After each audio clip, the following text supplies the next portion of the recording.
Selamat pagi para kekasih Yesus Kristus. Orang yang percaya adalah orang-orang yang dikasihi, bahkan sangat dikasihi oleh Yesus Kristus, sehingga mereka dipilih dari antara suku bangsa, bahkan dipilih dari antara saudara-saudaranya, bahkan dari sekitarnya, serta kemudian dikuduskan menjadi umat kepunyaannya. Waduh, luar biasa orang-orang pilihan. Orang-orang pilihan, kami akan menyapa saudara sekalian pagi hari ini melalui firman Tuhan yang terdapat di bacaan harian GKPI, Almanak GKPI tanggal 4 Maret dari Yakobus 5 ayat yang ke-16. Demikian firman Tuhan. Karena itu hendaklah kamu saling mengaku dosamu dan saling mendoakan supaya kamu sembuh.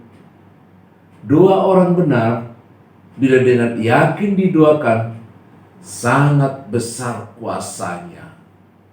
Sekali lagi ya, kita baca. Karena itu hendaklah kamu saling mengaku dosamu dan saling mendoakan supaya kamu sembuh. Doa orang yang benar bila dengan yakin didoakan sangat besar kuasanya. Saudaraku, satu-satunya yang menghalangi, yang merusak hubungan relasi kita dengan Allah adalah dosa. Coba ingat tragedi di Taman Eden. Bagaimana hubungan yang demikian akrab, demikian mesra antara Tuhan sebagai pencipta dengan Adam dan Hawa sebagai ciptaan. Mereka bersatu, berjalan-jalan, mereka akrab sekali memelihara. Jadi bahaya dosa ini sangat luar biasa. Merusak hubungan dengan Tuhan, bahkan mengakibatkan kematian. Itu sebabnya manusia mati. Kalau kita baca di Roma 6 ayat 23, upah dosa adalah maut. Ya, sekalipun memang kita ada kebangkitan dari orang mati, tapi kematian yang pertama itu akan membawa ke dalam kematian yang kedua. Sekalipun nanti dibangkitkan, tapi tetap juga ke dalam kematian yang kekal. Coba perhatikan Daniel 12 ayat yang kedua. Ya, bukan hanya hubungan dengan Tuhan yang rusak, tapi karena hubungan kita dengan Tuhan sudah rusak, maka dosa juga merusak hubungan kita dengan sesama. Bahkan dosa memblokir berkat-berkat Tuhan. Ya, seperti murkanya kepada Adam waktu di Taman Eden. Dia katakan, kau akan berpeluh mencari makananmu. Tadinya nggak berpeluh, tapi sekarang harus berpeluh. Kenapa? Karena bumi akan menumbuhkan belukar-belukar yang tidak bisa dimakan oleh manusia. Bukan hanya hubungan dengan Tuhan, bukan hanya berkatnya, tapi kita dengan sesama kita juga menjadi seringkali kacau hubungannya. Hubungan suami istri paling intim seringkali berantakan. Kenapa? Ya karena dosa, karena kesalahan. Ya.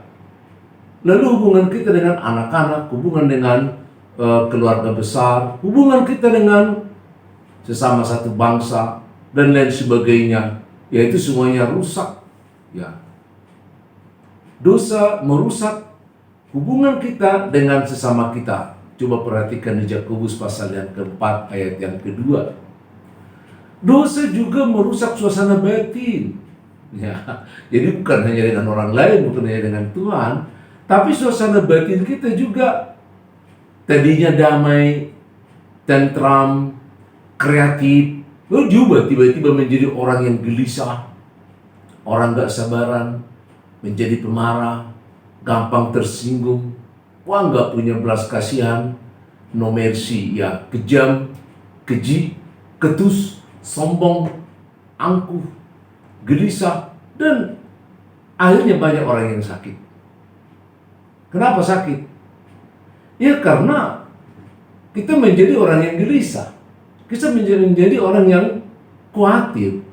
Banyak orang nggak bisa tidur sampai 1 malam, 2 malam, 3 malam. Kenapa?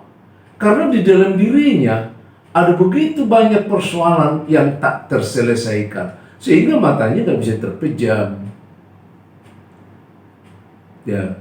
Jadi insomnia itu pada awalnya datang dari faktor psikologis karena di dalamnya memiliki banyak kerusakan-kerusakan. Jadi sebenarnya orang yang bermasalah ini yang membawa masalah, mentransfer masalah kemana-mana. Kalau dia seorang pekerja, ya di tempatnya dia menjadi masalah. Kalau dia di masyarakat, dia juga jadi masalah. Apalagi kalau dia di gereja, dia jadi masalah. Di mana-mana dia bermasalah. Karena memang demikian. Banyak orang tanpa sengaja memelihara dosa. Ya, tidak sengaja memelihara dosa karena udah bawaan. Ya, jadi kadang-kadang kita beternak dosa di dalam hati kita. Ya, beternak dosa ya di dalam hati kita. Kenapa? Karena kalau kita berbohong, kalau kita melakukan satu yang tidak sesuai dengan norma, apalagi dengan perintah Tuhan, kan kita harus sekarang 2 atau 3 lagi dosa untuk menutupi dosa yang kita buat itu. Nah, dosa yang pertama ini harus kita tutupi dengan 3 dosa. 3 dosa ini harus kita tutupi lagi kali 3, jadi 9. Waduh, kelipatannya berapa itu? Ya, berapa itu kelipatannya? Luar biasa sekali. Makanya kita sampai dipenuhi oleh dosa, nggak tahu lagi dosa yang mana yang sudah kita ucapkan, yang mana belum kita ucapkan. Makanya banyak orang terbongkar kebohongannya karena dia nggak sadar lagi, karena dia di dalam pikirannya kebohongan semua, padahal kebohongannya itu sudah menjadi kontra pemikiran dan kontra informasi, sehingga kita menangkap banyak omongan orang yang selalu berdosa itu, berbohong itu, ternyata dia mengaku sendiri, dikarang-karang lagi dan lain sebagainya. Ya lihat aja dia di YouTube, orang-orang yang nyinyir itu kan selalu berbuat seperti itu, kan selalu demikian. Ya, maka untuk menutupi dosa fase pertama, kita harus menimbulkan dosa yang baru. Itu sebabnya dosa itu melilit sampai ke leher. Dosa itu betul-betul Bapak tidak melepaskan kita. Dosa itu telah membuat kita menjadi orang yang gelisah, yang resah, yang khawatir, yang cemburu, iri hati, tanpa ada ketenangan batin. Coba kalau batinmu tidak tenang, bagaimana kau bisa memproduksi pekerjaan yang kreatif atau yang bermutu? Bisa enggak? Kan enggak bisa asal-asalan. Karena hati kita tidak tenang, tidak tentram. Coba kalau hati kita gelisah bertemu dengan orang lain, salah dikit langsung marah. Jadi kegelisahan dan kekhawatiran, amarah adalah merupakan gejala menandakan kalau hati dan pikiran kita dikuasai oleh dosa dan iblis. Itu loh. Jadi itu fenomena, itu gejala-gejala orang-orang yang gampang tersinggung, orang-orang yang gampang marah, yang selalu gelisah, yang selalu khawatir, tidak ada ketenangan, tidak ada ketentraman, adalah orang-orang yang dikuasai oleh dosa. Dan dosa itu kan masuk dengan iblis.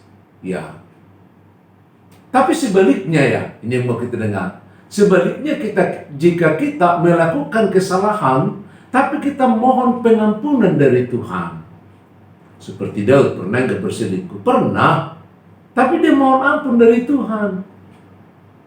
Kalau kita salah kepada orang, kita saling memaafkan, kita saling mengaku dosa, bukan ngotot mempertahankan diri. Ya, mengaku dosa ini harus berjuang loh untuk mengakui kesalahan kita. Kok berjuang? Iya dong.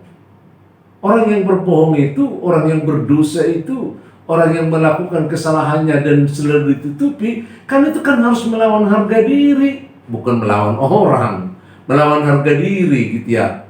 Melawan martabat yang dia bangun sendiri, melawan kehormatan yang dia bangun sendiri, ya. Kan begitu.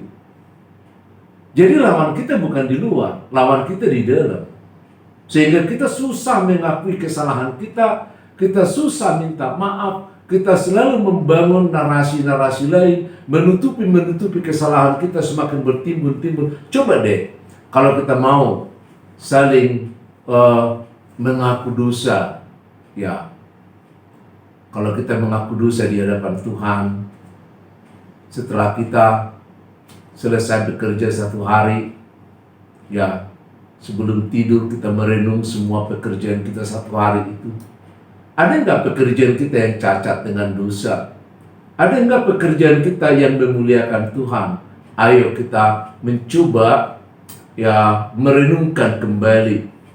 Kalau ada, mohon maaf di hadapan Tuhan. Sehingga kita tenang, mimpi kita juga indah, hidup kita menjadi indah, malam kita menjadi bermanfaat karena besok kita punya tenaga, karena kita punya peristirahatan. Hati kita tenang, pikiran kita teduh kalau sudah istirahat. Kan penyakit yang paling banyak diderita oleh orang-orang seperti itu tidak mampu tidur, sampai dia harus minum alkohol untuk tidur. Ya, kadang-kadang dia harus minta ganja hanya untuk menenangkan hatinya. Dia harus butuh rokok loh, terus menerus karena gelisah. Dia harus butuh hal-hal yang menenangkan pikirannya. Maka semua itu bertumpuk menjadi membawa penyakit. Itu sebabnya banyak orang-orang yang sakit seperti ini, ketika dibawa ke rumah sakit nggak ketahuan apa sakitnya di mana. Karena itu dari otaknya, dari hatinya, dari jiwanya. Ya. Mari kita mulai mengakui kesalahan kita. Mari kita mulai mengaku dosa-dosa kita. Mau nggak? Bisa nggak? Mampu nggak seorang bapak mengaku salah kepada anaknya? Waduh, harga diri ya. Tapi itu harus kita mulai. Kita mulai mengaku kesalahan kita kepada istri, kalau suami, istri kepada suami, orang tua kepada anak-anak, supaya anak-anak kita juga mau dan mampu mengakui kesalahannya. Nah, kalau kita saling mengakui kesalahan, kita berembuk nih ya, kita memperbaiki situasi, lalu kita saling mendoakan. Waduh, luar biasa sekali. Saling mengakui, saling mendoakan. Waduh, itulah yang disebut dengan kebahagiaan itu. Ya, itu yang disebut kebahagiaan itu. Dan itu yang menyembuhkan hati kita. Itu yang menyembuhkan, itu yang memberikan ketenangan, kenyamanan, sehingga kita boleh menikmati malam-malam yang indah.